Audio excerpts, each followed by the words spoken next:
If you're still moving, you ain't going to be dead. But Ozzy, let me start with you.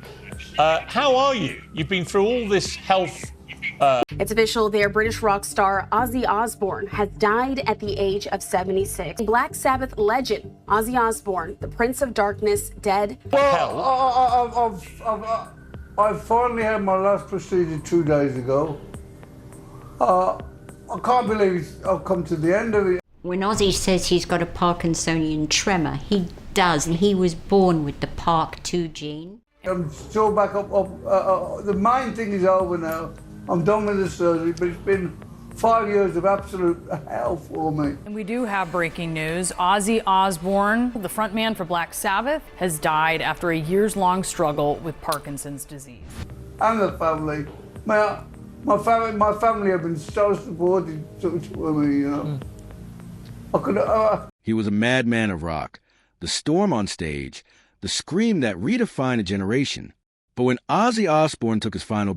I couldn't have done it without them. It's been really a bad scene. I have Parkinson's, but I never think about it. bow, it wasn't the silence that stunned the world. It was a decision he left behind. A final message so unexpected. It shattered his family and rewrote the ending of rock's wildest story. What message did Ozzy leave? And why did it make his family cry? When the world woke up to the news of Ozzy Osbourne's death, it felt like heavy metal itself had lost its heartbeat. The man who had seemed nearly indestructible and had survived decades of controversy, health scares, and the brutal grind of fame was suddenly gone. But while fans mourned, his family was left reeling for another reason entirely. Ozzy had left behind something extremely shocking, and to his family, his legacy wasn't just measured in records sold or stages rocked. It had been written into contracts, assets, royalties, and deals that no one outside his closest circle had ever fully understood.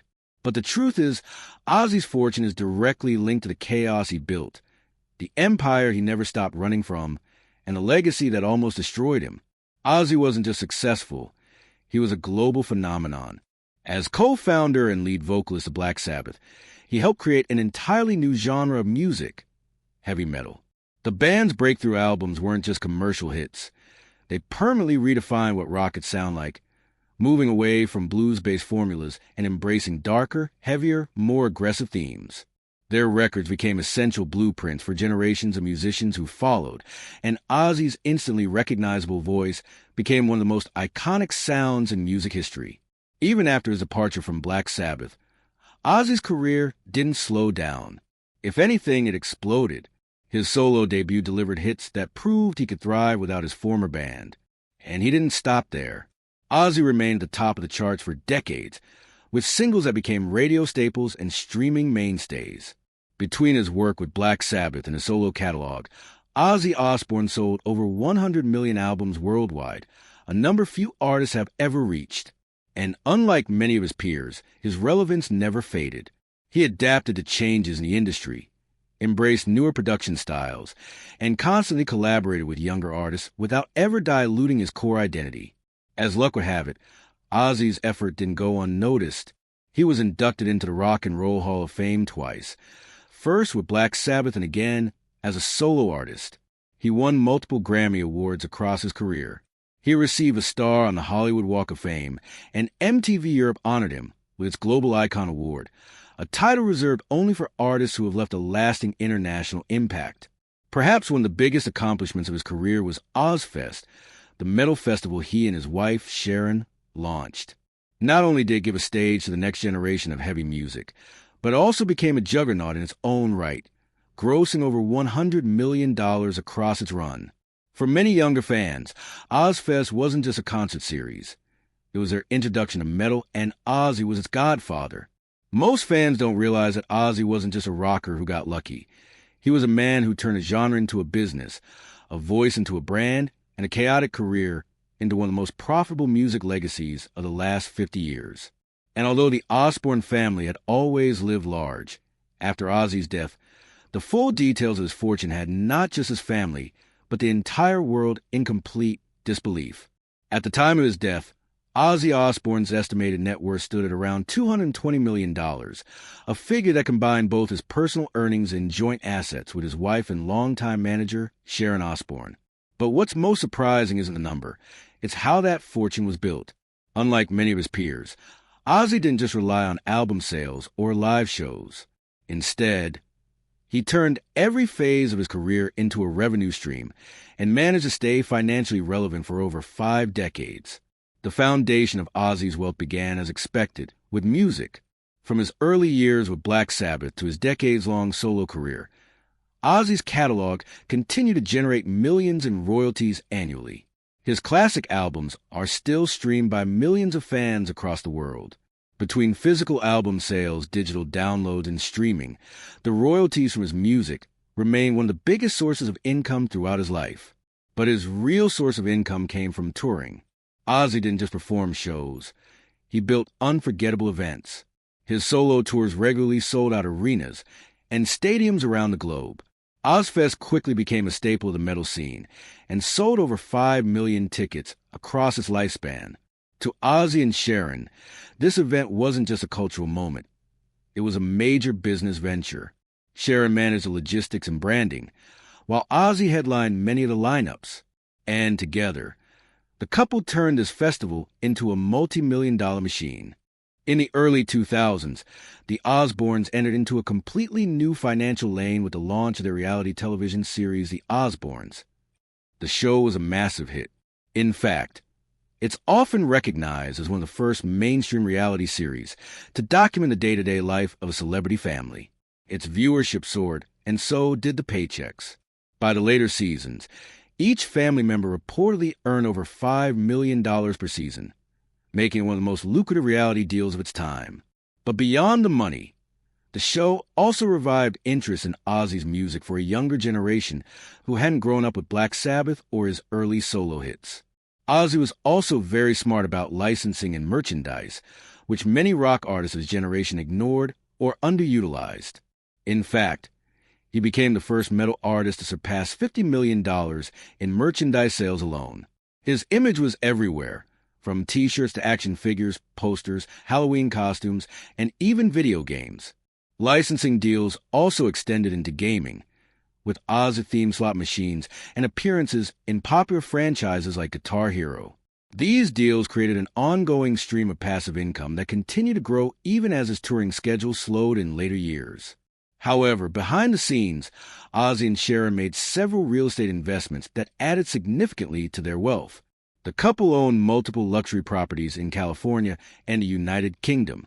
Some of these properties were sold off in recent years, but many still remain in the family's portfolio, adding both value and stability to their long-term financial outlook. Ozzy's fortune was no accident. It was a product of smart decisions, long-term partnerships, diversified income streams, and constant reinvention. He didn't just make money, he made moves. But success never comes free, and it came with a price far too great. Beneath the spotlight glow, there was a shadow Ozzy couldn't outrun. And while he became one of the most successful figures in rock history, he and his family paid a high price of the life they were living. Ozzy Osbourne's success came with a spotlight that never turned off, and over time, that light began to burn. For all the wealth, influence, and awards he earned, the constant demands of fame quietly took a toll that even his fortune couldn't shield him from. When The Osbournes premiered, it became an instant cultural sensation. Millions of viewers tuned in each week to watch the chaotic, foul-mouthed, yet oddly endearing Osbourne family navigate daily life in their Beverly Hills mansion. But while the show made Ozzy even more famous, it also came at a personal cost. The series put a magnifying glass on the family's real-life struggles, from arguments to parenting issues, health scares, and moments of raw emotion. What had once been private was now broadcast around the world. Ozzy himself admitted later that he often felt lost during the filming, appearing dazed and confused, not just from editing, but from the stress of being constantly watched. The exposure made it nearly impossible for the family to maintain a sense of normalcy, and what started as a clever business move ended up putting stress on their relationships behind the scenes. But this stress only grew with public scrutiny. For years, Ozzy's health was a constant subject of media speculation. Every stumble, slurred word, or hospital visit was met with headlines questioning whether he was fit to perform or even to survive. While he had always been open about his struggles with addiction, The relentless focus on his personal issues made recovery even harder. His battles with alcohol and various illicit substances were decades long. He entered rehab multiple times, and it wasn't until later in life that he began speaking publicly about the depth of those struggles. Ozzy also faced challenges with the one person who mattered the most to him. He once credited his wife, Sharon Osbourne, with keeping him grounded during his darkest moments. He once said, "I wouldn't be alive, I wouldn't be singing. She saved my life every day." Still, the road wasn't easy. A revelation about an extramarital affair led to a highly public separation from Sharon. The scandal was widely covered and deeply personal, but somehow the couple reconciled, and they renewed their wedding vows. But beyond the marital problems, Ozzy also dealt with mental health struggles that he rarely spoke about in his earlier years. In later interviews, he revealed that he had battled depression and disturbing thoughts since he was young. Even in moments of triumph, he often felt uncertain about his worth and talent, and an inner voice of doubt followed him well into his later years, despite having accomplished more than most artists ever dream of. Fame, for all it gave him, also cut him off from normal life. He constantly longed for simple experiences that he missed out on, like walking into a store without being recognized or going to dinner with his family without a camera following. At some point, he didn't feel like a real person anymore, but a product that everyone had a claim to. Perhaps most painful of all was how fame impacted his role as a father and husband. While Ozzy was deeply proud of his children, who also lived large parts of their lives in the public eye, he sometimes questioned how his lifestyle affected their upbringing. The chaotic household, the exposure on TV, and his own addiction struggles were not easy burdens to grow up around. And though the family remained close, there were scars, and Ozzy knew it. Unlike recent claims, not everything about Ozzy's legacy was about triumph or tragedy. There were plenty of controversies that followed him through the decades. Some were shocking, others were strange, and a few left even his most loyal fans questioning what was real and what was not. Ozzy Osbourne's career was filled with musical milestones and cultural achievements, but just as unforgettable were the controversies that trailed him almost from the start. One of the most well-known incidents in rock history took place in Iowa. In the middle of the show, someone threw what Ozzy believed was a rubber bat onto the stage. Known for dramatic antics and stage props, he picked it up and put it into his mouth, only to discover in horrifying fashion that it was, in fact, a real live bat. Ozzy was rushed to the hospital immediately after the show and had to undergo a series of rabies shots. Though he later described the moment as an accident and a misunderstanding, the story took on a life of its own. It became both a defining moment in his public image and a permanent entry in the long list of rock and roll's wildest moments. That same year, Ozzy was at the center of another headline-grabbing controversy, this time in San Antonio, Texas. While reportedly intoxicated and dressed in Sharon's dress after she had hidden his clothes to stop him from going out, Ozzy urinated on the Alamo cenotaph, a sacred monument. The act was considered deeply offensive and resulted in Ozzy being banned from San Antonio for 10 years. The city eventually lifted the ban after he made a formal public apology and donated to local historical preservation efforts, but the incident remained one of the most talked about moments of his early solo career. Legal troubles also followed Ozzy into the late 80s. He was sued by the parents of a teenager who died under tragic circumstances after they claimed that Ozzy's song had played a role in the death. The lawsuit argued that his lyrics were dangerous. Ozzy and his legal team responded by stating clearly that the song was never intended to glorify inappropriate behavior, but was written as a warning. The court eventually dismissed the case, citing a lack of evidence, but the controversy added to Ozzy's reputation as a dangerous influence. Those groups had long viewed Ozzy with suspicion. He was frequently accused of promoting Satanism, largely due to his dark imagery, haunting vocals, and lyrical references to evil, death, and the occult. Songs like Mr. Crowley and Black Sabbath fed the narrative, even though Ozzy consistently denied any connection to satanic themes. He often explained that his lyrics were theatrical, metaphorical, or rooted in horror storytelling. Still, the accusation stuck around. Some religious broadcasters labeled him a corrupting force on youth culture, but Ozzy never backed down. In interviews, he often joked about the claims, pointing out that he'd been raised in a strict Catholic home and didn't even know what Satanism really meant. But the controversies didn't end there. In the early 2000s, Ozzy faced accusations of glamorizing dysfunction, pointing to the constant use of foul language and chaos that surrounded his performance. In fact, mental health experts and parenting groups debated whether his popularity was normalizing unstable behavior. Ozzy, meanwhile, remained largely unfazed. He had never claimed to be a role model, and his life was never intended to look polished. But after decades of surviving scandals, scrutiny, and pressure, Ozzy's story finally approached its quiet conclusion, and what followed after his death was both shocking and heartbreaking. By the time Ozzy Osbourne entered the final stretch of his life, the world had already begun preparing itself for the inevitable. Years of public health battles and canceled performances had signaled that the end was near, but when the moment actually came, it still felt surreal. After decades of defying expectations, Ozzy passed away quietly, but not without leaving a clear, lasting footprint on music history. Ozzy's health had been in decline for many years. Although the world only learned about it in 2020, he had actually been diagnosed with Parkinson's disease back in 2003. The degenerative neurological condition slowly impacted his balance, mobility, and speech, making live performances increasingly difficult. For a man who had built his career on movement, presence, and stage energy, the effects were both physically and emotionally taxing. And when he finally revealed the diagnosis publicly, it came with clarity and grace. But Parkinson's wasn't the only major health challenge Ozzy faced. Back in 2003, the same year he was diagnosed, Ozzy suffered a serious quad bike accident.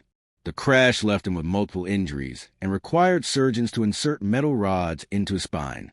But these rods were a ticking time bomb, because in 2019 he experienced a serious fall at home, which dislodged the implants and triggered a cascade of complications. Multiple surgeries followed, including one final operation that effectively left him immobile. Walking unaided was no longer possible, and standing for long periods was an option. By then, even holding a microphone became a challenge. Despite the pain and limitations, Ozzy didn't give up on the music. He performed for the last time during a special farewell concert titled Back to the Beginning. Seated on a throne, surrounded by longtime collaborators, and cheered by fans from every corner of the globe, he delivered a stripped-down performance that felt less like a show and more like a goodbye. After that final concert, Ozzy quietly retreated from public life. He returned to England, where he spent his final months surrounded by family, close friends, and music. He focused on peace, reflection, and preparing his legacy. He also reportedly listened to music daily, revisiting old records and unfinished demos, sometimes offering notes to collaborators and biographers. After his devastating death, the tributes that followed were extremely emotional. Major names from across the music industry issued statements honoring Ozzy as a trailblazer, a creative force, and one of the greatest rock icons of all time. Many cited his authenticity and courage in speaking about addiction, mental health, and aging in the public eye. To musicians everywhere, he wasn't just a prince of darkness. He was proof that you could make mistakes, fight back, and still change the world. Even in death, Ozzy Osbourne remains present. His music continues to sell. His voice still echoes through speakers around the world.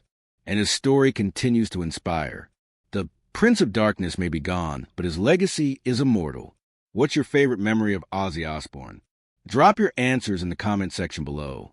If you enjoyed this video, please like it, share it with your friends, and subscribe to our channel for more amazing stories like this one.